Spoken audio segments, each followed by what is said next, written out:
Hi, I'm DG Wright, and this is the official channel of the BLS Coin Collectors Club, bringing you news and insight from the fascinating world of numismatics. If you enjoy my content, don't forget to like and subscribe. Everyone alright today? It's starting to get really cold out, and there's even been snow in Exeter, the city where the BLS Coin Collectors Club was founded all those years ago. Winter is coming, as a certain family would say, but that's not going to stop us. I've got a couple of items of numismatic news for you, and then we'll launch into a small collection of copper farthings, and after that, a look at the first couple of months of the history of the 1992 Coin Club. One of the rarest coins in the world, a New England silver threepence struck in Massachusetts in 1652, sold at auction on 18th November for a record-breaking $2.5 million after an auction lasting 18 minutes. One of only two examples known to exist, the threepence is the rarest of all the highly scarce New England issues struck by the Boston Mint in 1652, and until the discovery of this specimen in the Netherlands in 2016, it was believed to be unique. The Boston Mint, operated by John Hull and Robert Sanderson, operated from 1652 until 1682, in defiance of laws issued by the British Crown. New bullion bars of gold and silver issued by the Royal Mint pay tribute to the Norse god Odin to commemorate the Viking Age. Danish and Norse armies raided and ultimately invaded the Anglo-Saxon kingdoms of England between the late 8th and early 11th centuries. Before converting to Christianity, the Norse worshipped a range of gods, of whom Odin was the chief. Legend held that Odin ruled the realm of Valhalla, where the bravest warriors were gathered after death, and that he sacrificed an eye at the wellspring Mimisbrunna to gain wisdom. A large hoard of some 1600 plate-like silver coins called Bracteates has been discovered in Glottertal, in the Black Forest area of Baden-Württemberg in southwestern Germany. The majority of the coins were produced around 1320. Silver mines had been active in the region since the 11th century and continued sporadically after the main mine flooded late in the 13th. Bracteates are thin coins struck on only one side, the obverse image appearing incute on the reverse side due to the thinness of the silver planchet. First minted in the 12th century, many continental European polities issued Bracteates in gold and silver for some 300 years. And now on to the farthings. My oldest farthing displaying an actual date, this 1735 piece features the young bust of George II on the obverse, and on the reverse, designed by John Croker, Britannia is seated with spear and shield. This coin has been in my collection since the 1990s. The mintage figures for 1735, indeed for most coins of this era, are unknown. A recent acquisition, and unfortunately cleaned at some point in the past. This 1736 farthing arrived on the 12th of April this year. At this time, farthings and halfpennies were made entirely of copper, and thus wore down more quickly than later bronze issues. Mintage figures were unrecorded, and will remain so until 1797, when Matthew Bolton's Soho Mint issued the cartwheel coinage. Another coin which arrived on the 12th of April, this 1739 farthing also features the young bust of George II. Copper coins were not issued consistently in every year in this era. Farthings would not be minted consistently until the reign of George IV, while pennies and halfpennies would have to wait until Victoria's reign for regular annual issues. The last of the three 12th of April arrivals, and another unfortunate victim of cleaning, the 1754 farthing features the older bust of George II introduced in 1746. 1754 would be the last year copper coins were minted in George II's reign, and in fact copper would not be issued again by the Royal Mint until 1771, 17 years later. A coin surviving the 1991 Coin Club. This 1775 farthing was the only copper farthing to remain in my collection when the 1991 club closed. The obverse, either by Richard Yeo or Thomas Pingo, shows George III facing right. The reverse continues to feature the standard Britannia design present for over a century. 1775 would be the last year copper coins were officially issued until the cartwheel coinage of 1797, and farthings and halfpennies would have to wait until 1799 to get their new mintage. The first copper issue of George IV's reign, both obverse and reverse of the 1821 farthing were designed by Benedetto Pistrucci. Farthings would be the only copper issues of George IV's first coinage, but they would be redesigned in 1825 and supplemented by pennies and halfpennies as well. The 1821 farthing has a mintage of nearly 2.7 million, a reasonably high mintage for the period. This coin has been in my collection since the 1990s. Bought on the 3rd of April this year, this 1822 farthing is one of a total mintage of nearly 6 million. The 1820s would be a time of great technological and social change in Britain, as the steam locomotive was invented and would ultimately change transportation forever, while the abolitionist movement grew in Parliament with the goal of abolishing slavery in Britain's overseas colonies, following the ban on the transatlantic slave trade in 1804.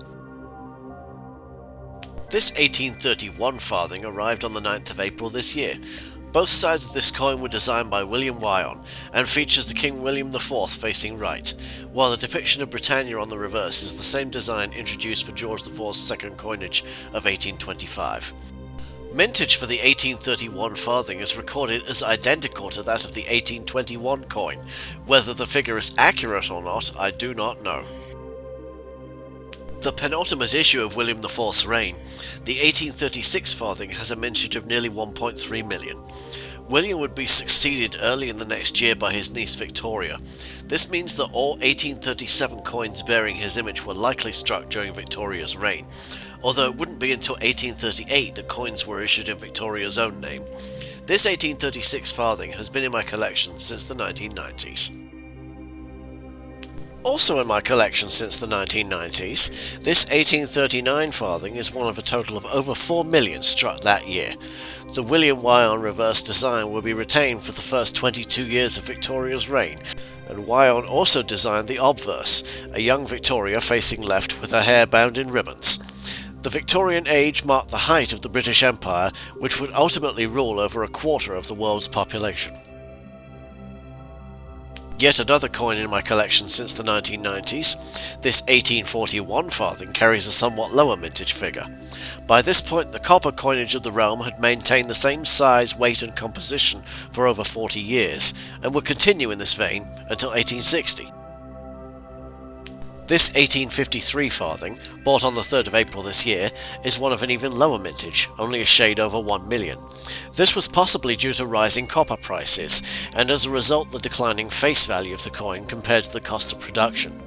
The entirely copper coinage of the UK would be replaced by smaller, lighter issues made of a bronze alloy, 95% copper, 4% tin and 1% zinc in 1860.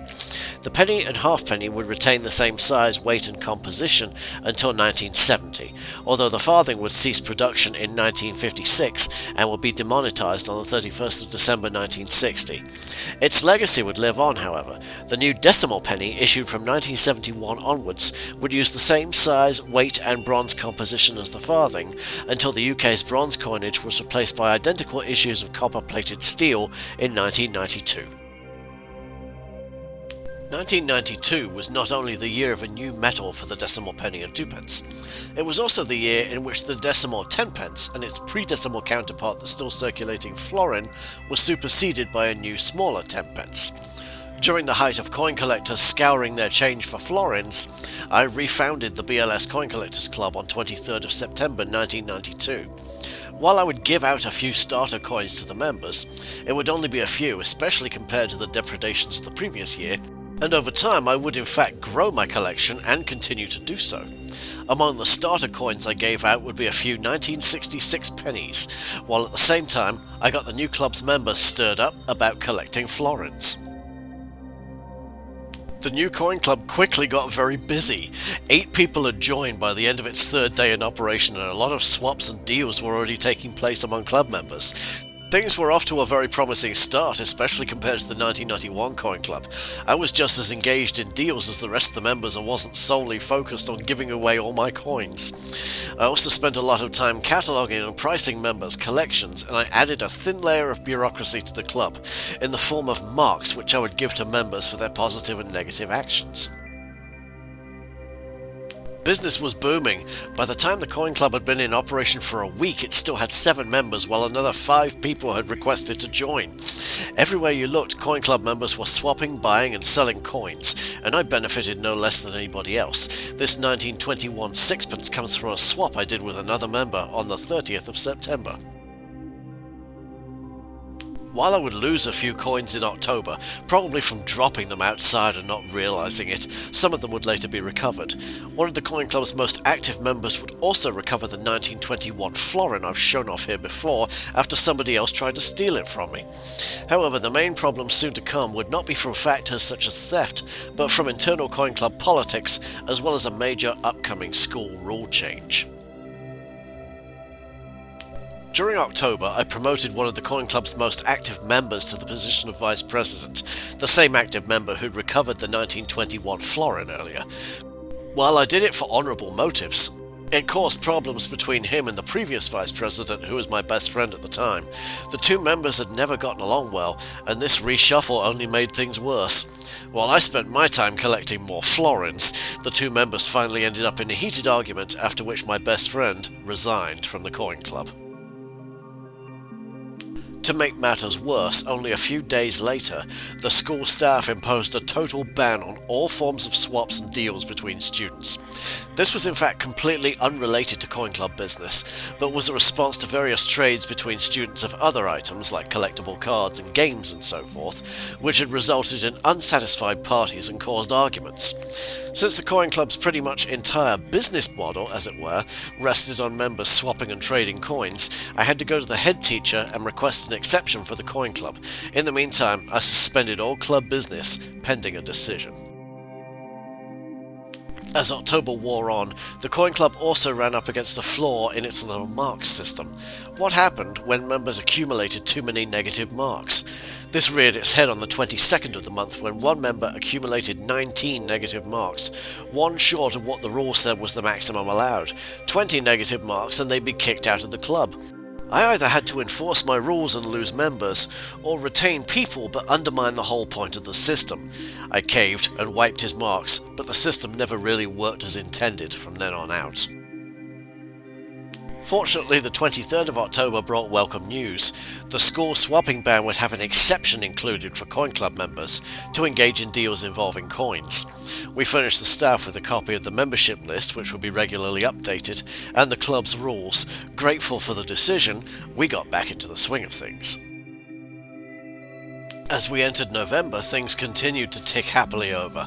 Activity was picking back up, and I finally created an official logo for the club, a basic design similar to the current logo we use now. Members continued collecting florins, and we will find out the demonetization date for them, 30th of June 1993. For a while it seemed like the halcyon days would never end, but the golden age was soon to come to an abrupt and bitter end, with an event we would later refer to as the Great Disaster. While it didn't ruin the Coin Club itself, it would cause me to suspend the club temporarily and ultimately distract myself from actual business with a new layer of club bureaucracy. The Great Disaster took place on the 13th of November 1992. The event itself was my losing 6 of my favourite coins during the afternoon break, including a cartwheel penny in good condition and a highly valuable 1918 H mint mark penny in excellent condition. It was, however, the sentimental value of the coins that was the hardest blow. Several of them I had had since the very earliest days of my coin collection. Once I realised the coins were actually lost and not just mislaid, I suspended the club in frustration, fully intending to stop collecting coins altogether. Being a mercurial 14-year-old, I would of course not stick to my decision, which I had made in anger and upset. I reopened the Coin Club a few days later, while obtaining more florins for my collection. However, I would soon come up with yet another idea for the club's burgeoning bureaucracy, one that would take a lot of time and attention away from actual Coin Club business. Next time, we'll progress through the remainder of 1992 and into the early part of 1993. I hope you've been enjoying the videos. If you like my content, please leave a comment and a like, and don't forget to hit that subscribe button. We'll see you next time.